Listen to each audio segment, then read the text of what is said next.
Hi everyone, Aaron here for Zollotech, and we're going to apply a best skins ever to an iPhone 7 Plus. This is sort of a full review and an application, so I wanted to show you what's involved and how that works.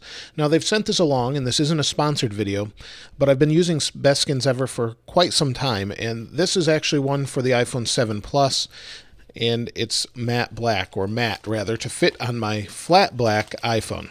So this is the front skin. It's a matte skin for the front. And then let's pull this one out here, and this is for the back. Now you'll see it has the nice cutouts here, and it should fit around everything nicely. Now I've applied these many times in the past. I've used them for years. In fact, I still have one on an iPad Air 1 and some other devices I have, and they hold out really well. And I know it's kind of hard to see right here, but if I take my iPhone 7 Plus in matte black, I didn't want to ruin that kind of matte black finish. And so in putting this on, there's a lot of prep involved, and that's really what makes this look good in the end. So what you want to do is you want to wash your hands. You want to thoroughly clean the phone. Now I just use this stuff called iClear. This I've been using for years. They actually use it in the Apple Store, and I just spray it on here, wipe it down, and make sure you wash your hands before you do any of this. And then you want to get some sort of spray bottle, or you can even use a bowl with water in it. And then you want to put a little bit of soap in there. I just used some kid soap, about a drop into something this size. I just shook it up so you could see the bubbles. And then what you do is you spray everything, you put it on and squeegee out the water, and then let it sit for a while. Now what I've used for a squeegee is this T-Mobile SIM card. It's a leftover SIM card, credit card sized piece that you can use a credit card. Whatever you've got, you can use to squeegee out the water. Now, in the past, you had to be a little bit more careful than you do with the 7 or 7 Plus, since they're actually water resistant. So this will be a little bit easier, but these are difficult to apply, so just take your time. So I'm going to show you what the whole application process is like, and then we'll take a look at what it looks like when it's fully done.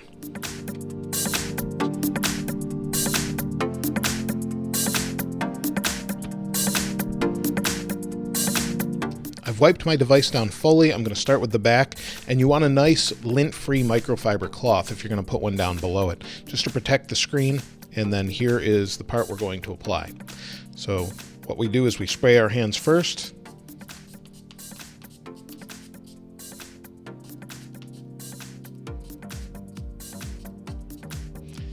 And then we can peel this out. So we'll pop out the camera hole, and we'll use that as a guide to actually apply this.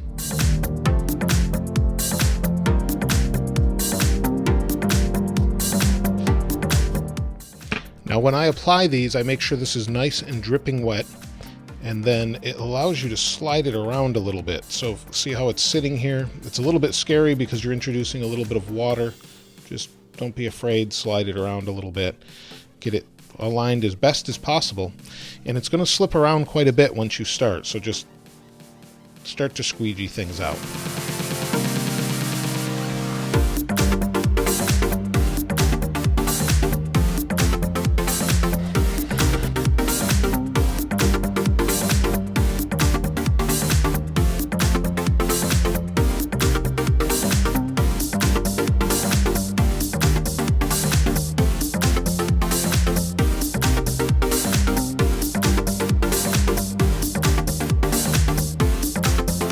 The corners can be very tricky, and one of the things you can do is take your palm like this, place this as you have everything laid out properly, place it in your palm, and just push, give it a little bit of pressure, and the heat from your hand and it pushing on the side of the phone will generally help it adhere a little bit better. Don't worry about air bubbles that form like you see right there. We can fix those a little bit later.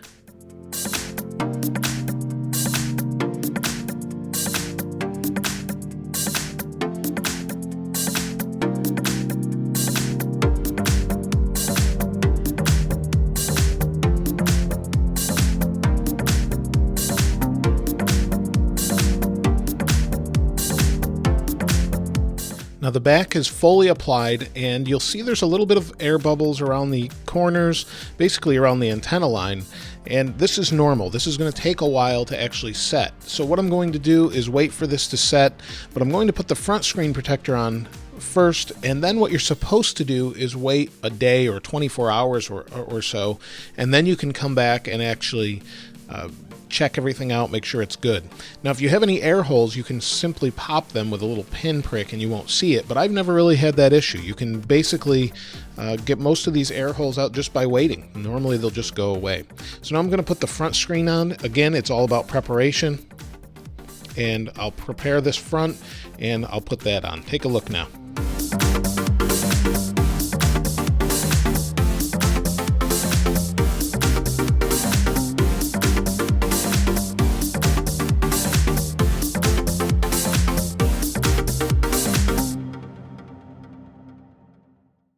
Now the front has been fully applied, and you'll see there's little streaks underneath here, and these will go away over time as it dries. And sometimes you do need to push some of the air bubbles out, but basically they tell you not to use it for 24 hours. With the iPhone 7 and 7 Plus being that they're water resistant, it's probably okay, but you don't want to put it in your pocket and get lint under any of these corners or anything like that, because if you do that, you'll have a higher likelihood of having these not adhere properly in the future. So I just go around, take my time, and what I'll do is about 8 to 12 hours from now, I'll come back and show you what it looks like. It's been over 24 hours since I put the skin on, and I think it looks pretty good overall. The skin is a nice matte color that shows the matte color of the phone and looks good and keeps it protected. And you'll see it's cut out really nice. You can't even tell where it begins and ends when it comes around the actual camera lenses. So this skin took me a long time to do, probably a good hour, and just a lot of patience. So you kind of put it on, get it all aligned, and then wait a little bit, maybe use a hairdryer to speed it along a little bit, and then fold it around the edges, come back and do it again. And then even after that hour, just keep doing it to get all the air bubbles out for the next 30 minutes or so. Now it's cured for over 24 hours. It's fully dry, but you do have this air line here, and this line is a result of the antenna on the top and the aluminum back.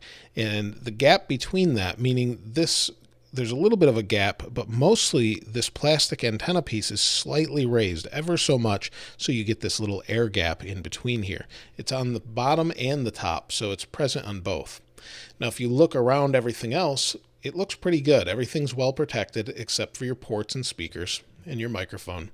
Same thing for the sides, everything's cut out really well. It looks pretty good. And then on this side, the volume buttons, they look pretty good as well. So really overall, it's a really nice skin.